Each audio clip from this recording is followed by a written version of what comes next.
Hi, today we're going to talk about the VMI Northstar-E conversion in a Dodge Grand Caravan. I love this conversion because of its simplicity.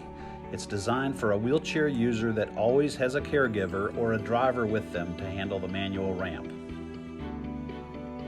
The ramp is very easy to operate. Simply grab the handle and pull or push to deploy or stow. The ramp is 29 inches wide and has a 1,000-pound weight capacity. The in-floor ramp is out of the way and gives you the safety advantage of loading and unloading ambulatory passengers on the non-traffic curb side of the vehicle without deploying the ramp, which is really great for families. The front passenger seat is easily removable, allowing an adult wheelchair user to ride up front. A 1 or 2 passenger flip seat is also available to be added to the second row to accommodate extra passengers, which can be used when the wheelchair is in the front passenger position or when the wheelchair user is not present.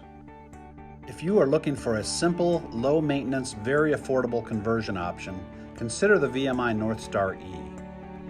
If you have any questions about this or any of our other conversions, please contact your local mobility consultant, which you can find at superiorvan.com. Thanks for watching.